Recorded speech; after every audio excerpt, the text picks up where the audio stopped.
Hi friends, எல்லாம் எப்படி இருக்கீங்க? நம்ம இன்றைக்கி வந்து எப்படி அந்த பால் ஆடையிலேருந்து நம்ம வந்து வெண்ணெய் எடுக்கிறதுன்றது தான் வந்து இன்றைக்கி பார்க்க போகிறோம். ஸோ நம்ம ஒரு ஈஸியான மெத்தடில் வந்து எடுக்கலாம். ஸோ அந்த மெத்தட் ப்ராசஸிங் தான் நம்ம இப்போ வந்து பார்த்துட்ருக்கிறது. அதாவது என்னென்னா, நம்ம மிக்ஸி ஜாரில் வந்து போட்டு அடித்தோன்னா வெளியிலலாம் வந்து கண்டிப்பாக தெளிக்கிறதுக்கான வாய்ப்புகள் இருக்குது. அது மட்டும் இல்லாமல் அதை வந்து ரொம்ப சூடேறிடுச்சுன்னா வெண்ணெய்லாம் வந்து மெல்ட் ஆகிடும். அதுலேயே வந்து கரைஞ்சி அப்படியே வந்து இருக்கும். தனியாக வந்து அதாவது மோர் தனியாகவும் வெண்ணெய் தனியாகவும் அந்த மாதிரி வந்து வராது.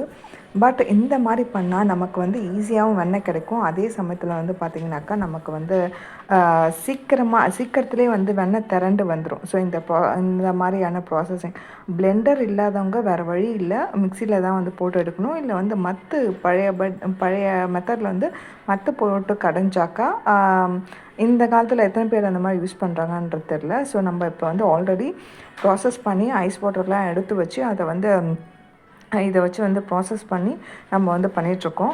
ஸோ அதில் வந்து பார்த்திங்கன்னா நான் வந்து அதாவது 1/2 கிலோ அளவுக்கு டப்பாவில் வந்து நம்ம ஏடு எடுத்து வச்சுருந்தோம். அதை வந்து ப்ராசஸ் பண்ணி தான் வந்து இப்போ இந்த அளவுக்கு வந்து நமக்கு வந்து வெண்ணெய் கிடச்சிருக்கு. ஸோ நீங்கள் பார்த்தாலே தெரியும் எந்த அளவுக்கு வந்து வெண்ணெய் திரண்டு வந்திருக்கு. ஸோ கொஞ்சம் கூடமே மிச்சம் இல்லாமல் வந்து எல்லாமே வந்து வந்துடும். ஆனால் மிக்ஸி ஜாரில் அடிக்கும்போது வந்து எப்படின்னா நமக்கு வந்து அதில் கொஞ்சம் அப்படியே இருக்கும், ஃபுல்லாகவே வந்து உங்களுக்கு வந்து சேர்ந்து வராது. அதில் கொஞ்சம் கொஞ்சம் அப்படியே அந்த இது ஒன்றா ஃபுல்லாக வெண்ணெய் வந்து திரண்டு வராமல் அப்படியே கொஞ்சம் இருக்கிறத வந்து பார்க்க முடியும் நம்மளால் அந்த மோரில். ஸோ இந்த இது வந்து பார்த்திங்கனாக்கா மிச்சம் நம்ம வந்து வச்சுருக்கோம். ஸோ இப்போ 2வது ப்ராசஸிங் வந்து பண்ண போகிறோம். ஸோ இந்த மாதிரி பாக்ஸில் தான் நம்ம எடுத்து வைக்கிறது வழக்கம். இதில் ஆல்ரெடி வந்து தயிர்லாம் ஊற்றி நம்ம வச்சு எடுத்து வச்சாச்சு. இதை தான் இப்போ நம்ம வந்து போட்டு ஃபுல்லாகவே வந்து போட்டு அடிப்போம். ஆக்சுவலாக வந்து பாதி பாதி போட்டு அடிக்கலாம். ஆனால் எனக்கு வந்து இப்போது டைம் இல்லாத காரணத்தினால நம்ம என்ன பண்ணிட்டோன்னா ஒரு பாக்ஸில் உள்ளதை ஃபுல்லாகவே வந்து அந்த இதில் வந்து போட்டுட்டோம். இப்போ வந்து பார்த்திங்கன்னா முக்கால்வாசி தான் உங்களுக்கு அதோடைய அளவு இருக்குது. அடிக்க அடிக்க வந்து எப்படி இருக்குன்றதை மட்டும் வந்து நீங்கள் பாருங்கள். அதாவது எந்த ரேஞ்சுக்கு வந்து இருக்குன்றதை வந்து பாருங்கள். ஃபுல்லாக அப்படியே வந்து என்ன ஆகிடும்னா க்ரீமி கன்சிஸ்டன்சிக்கு அதோடைய இது ஃபுல்லாக அப்படியே வந்து திரண்டு வந்துருச்சு. இந்த மாதிரி திரண்டு வந்து அதுக்கப்புறம் தான் வந்து உங்களுக்கு வந்து கொஞ்சம் கொஞ்சமாக வந்து பிரிய ஆரம்பிக்கும் இந்த பால். அதாவது இது என்னென்ன ஆயிடுச்சு, என்னுடைய சோம்பேறித்தனத்தினால நான் என்ன பண்ணிட்டேன்னா சின்ன பாத்திரமாக போட்டு அப்படியே அதிலே போட்டு பண்ணிட்டேன். ஸோ இப்போ தான் வந்து பார்த்திங்கன்னா உங்களுக்கு இந்த ஸ்டேஜில் தான் வந்து பிரிய ஆரம்பிக்கும். உங்களுக்கு நீங்கள் ஆல்ரெடி பண்ண போகிறீங்கன்னா ஒரு 1/2 அன் ஹவர் முன்னாடியே வந்து அந்த பாக்ஸ் எடுத்து வெளில வச்சுட்டிங்கன்னா உங்களுக்கு ஈஸியாக இருக்கும். இந்த கண்டிஷனில் தான் உங்களுக்கு வந்து தனியாக வெண்ணெய் தனியாக அந்த தண்ணி தனியாக வந்து வரதை வந்து உங்களால் பார்க்க முடியும்னு நினைக்கிறேன். ஸோ இந்த கண்டிஷன்னா உங்களுக்கு வந்து அப்படியே பயங்கரமாக சூப்பராக வந்து எல்லாமே வந்து திரண்டு வந்துடுச்சு. ஸோ ப்ராசஸிங் பண்ண போகிறீங்கன்னா ஒரு 1/2 அன் ஹவர் முன்னாடியே எடுத்து வச்சுட்டா உங்களுக்கு ஒன்றும் ரொம்ப ஈஸியாக வந்துடும். இது அதாவது 3 மினிட்ஸ் 3 to 5 மினிட்ஸ் நான் சொல்கிறது 5 மினிட்ஸ்ன்றது மேக்ஸிமம். நீங்கள் 1/2 அன் ஹவர் முன்னாடியே எடுத்து வச்சிட்டிங்கன்னா உங்களுக்கு 3 மினிட்ஸ்லேயே வந்து ஈஸியாக அப்படியே திரண்டு வந்துடும்.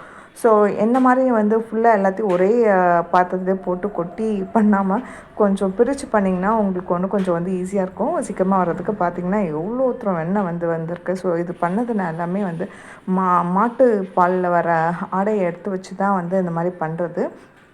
ஸோ இந்தளவுக்கு வந்து நிறையாவே வந்து நமக்கு கிடச்சிருக்கு. இது வந்து ஒரு மாதம் இல்லை 20 டேஸ் 20 to 25 டேஸ்க்குள்ளே வந்து நம்ம சேகரித்து வச்சுருந்த அந்த ஆடையை வச்சு பண்ணது தான் வந்து இந்தளவுக்கு வெண்ணெய் சூப்பராக நமக்கு வந்து கிடச்சிருக்கு. ஸோ இது ஃபுல்லாக வந்து எடுத்து நம்ம வந்து அதை நல்லா வாஷ் பண்ணி எடுத்துடலாம். ஸோ வெள்ளையாக இருக்குது இல்லையா, ஸோ அந்த பால் இதெல்லாம் வந்து வாஷ் பண்ணி எடுத்ததுக்கப்புறம் இப்போ நம்ம அடுப்பில் வச்சுருக்கோம். அடுப்பில் வச்சு நல்லா நுர பொங்கி அந்த நுரெல்லாம் அடங்கினதுக்கப்புறம் தெளிவாகி வர கண்டிஷனில் தான் வந்து நம்ம வந்து இது பண்ணோம். இப்போ வந்து உங்களுக்கு தெரியும் அந்த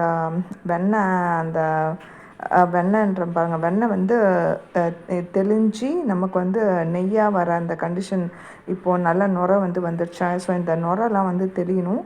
இந்த கண்டிஷனில் வந்து நம்ம என்ன பண்ணலான்னா இது கூட வந்து தயிர் கொஞ்சம் வந்து ஆட் பண்ணியிருக்கோம். தயிர் ஆட் பண்ணால் உங்களுக்கு வந்து கடையில் விற்கிற மாதிரியே வந்து அந்த பொறுக்காக வந்து வரும்ல, திக்கான கன்சிஸ்டன்சி அந்த மாதிரி வந்து நெய் கிடைக்கும். இது கூட நம்ம வாசனைக்கு வெந்தயம் போட்டிருக்கோம். நீங்கள் வேணாக்கா கருவேப்பிலையும் ஆட் பண்ணிக்கலாம். இப்போ ஆறுனதுக்கப்புறம் வந்து நம்ம இதை எடுத்து இந்த ஜாரில் வந்து ட்ரான்ஸ்ஃபர் பண்ண போகிறோம். ஸோ வீட்லேயே வந்து நம்ம ஈஸியாக வந்து நெய் ரெடி பண்ணிக்கலாம். இந்த மாதிரி வந்து நம்ம சோம்பேறித்தனம் படாமல் வந்து ஆடையை எடுத்து வச்சு நம்ம பண்ணோன்னாக்கா ரொம்பவே வந்து ஈஸியாக இருக்கும். அது மட்டும் இல்லாமல் நீங்கள் பாலை முன்னாடி நாளே வந்து ஸ்லோ ஃப்ளேமில் வச்சு சுட வச்சு ஃப்ரிட்ஜில் வச்சுடுங்க. நெக்ஸ்ட் டே எடுத்து பார்த்திங்கன்னா நல்லா திக்கான ஒரு ஆடை வந்து ஃபார்ம் ஆகிருக்கும். அதை வந்து எடுத்து வச்சா இந்த மாதிரி நமக்கு வந்து கிடைக்கும். ஓகே ஃப்ரெண்ட்ஸ், அடுத்த சுவாரஸ்யமான வீடியோவில் வந்து மீட் பண்ணலாம்.